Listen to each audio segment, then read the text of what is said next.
This is a John Belushi.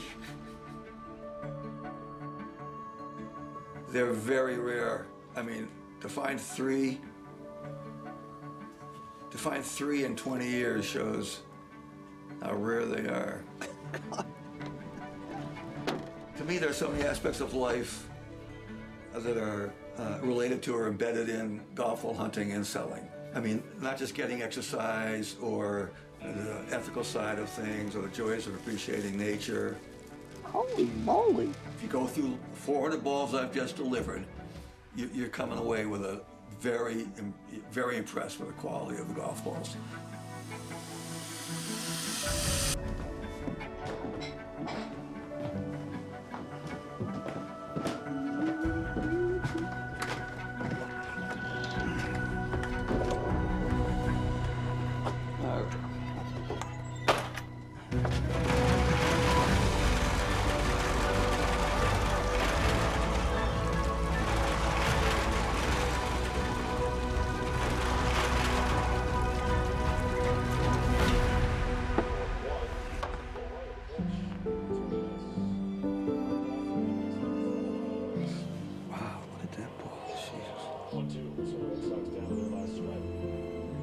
It goes way back to my childhood. There was something about spotting a golf ball in the moonlight that kind of made it feel as though there was a light inside it. It would be sparkling, and that's where it really got under my skin and into my blood. Golf ball guy is back. I'm a new man. I'm a golf ball guy again. I need another magnet for the truck. I need cards, you know what I'm saying? And of course a t-shirt.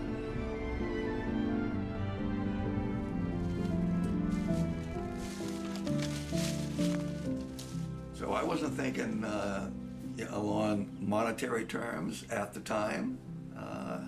It wasn't until 20 years ago here on Martha's Vineyard that it dawned on me that it could be a sidelight, like a business. And then I'd be driving around Oak Bluffs or on the island and people would, you know, they'd come up to me and say, wait a minute, are you the golf ball guy? As I, you know, appear kind of out of the woods or something, I say, yeah, as a matter of fact, I am. Well, gee, thanks, thank you. Who was that man? It was the golf ball guy, as I walk away. That's really cool. There comes a point early on where you need equipment. And this is an extender. Starts out at 5 feet, extends to 9. And this opening here is designed perfectly to hold a golf ball in a way that it does not fall through, but you can get it out very easily. So I can put this right on top of a golf ball, pull it up like that, and it stays right in. And I just pop it out into my hand or onto the ground. So this is perfect for, you know, not big drags to get in a whole bunch of golf balls, but you can pick up a quick 4 to 12 golf balls in this under the right circumstances. He's worked hard. I'm gonna put him in the sun, let him rest.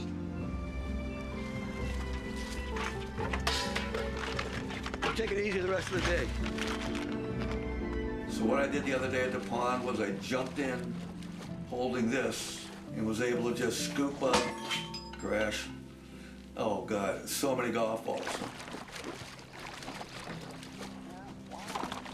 If you're out there for a couple of hours, if I'm out there for 2 or 3 hours, I'm getting the whole range of geological and natural features that Martha's Vineyard has to offer right there on the golf course. That's one of the things I really love about doing it. Well, there are several situations I find myself in. Well, there's more than several. And there's one of these, a broken one of these somewhere in the middle of this pond. About 10 years ago, the whole thing got caught and I had to leave it. But it's submerged, which is my fling and drag machine. Not machine, that's overdoing it. You know, there's no motor. Oh God, a motor would be great. If I only knew how to hook up a motor to something, I could really get some production. But then I wouldn't get the workout, you know. So getting the physical workout is part of all of this. And I think I look pretty good for 75, don't you? I attribute most of this to golf ball hunting. God, I should be looking for golf balls. Look, you're distracting me. The golf ball guy isn't paying attention. you know, to his trade. You don't want to be seen, you don't want to bother a golfer. Sure as hell don't want them reporting back that there's some spooky guy in the woods. Oh, this is a nice tee. If I had myself a golf club right now, we'd tee up a few of these and hit them down towards the green. One of the moral lessons to me is how I present my merchandise. I'm an honorable person and I want to be an honorable business person. So I take extra care in preparing my golf balls for sale. To me, that's an ethical, moral side. I want to be better than I have to be. I'm going to say 50,000, 60,000 golf balls I've cleaned. Just by doing the math. Every crate to Fred is 400. And I've sold a ton of Pro Vs over the years. Not to mention Bridgestones, Callaways, TaylorMades, and Nikes. So that I would estimate a very high number. All right.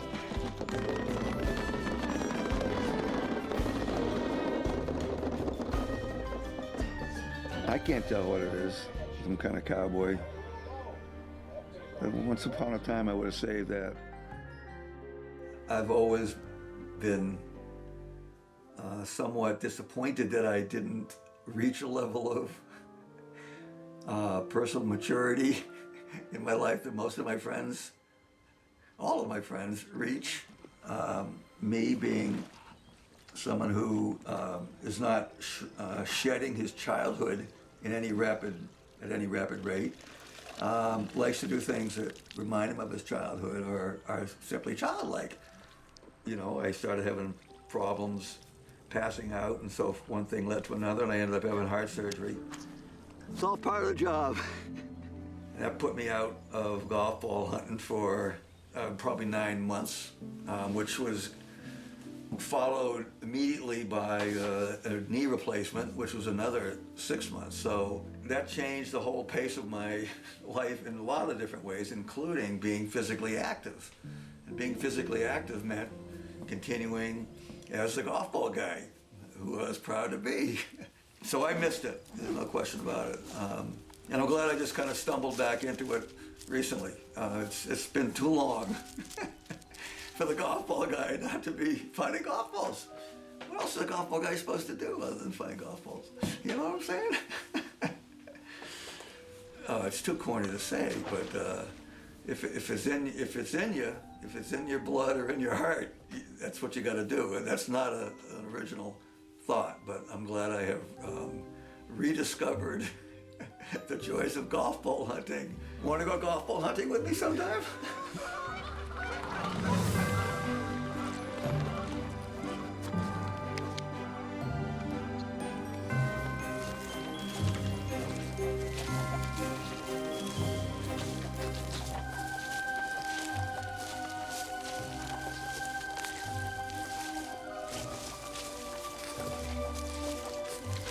Oh, look at these golf balls, they're so shiny.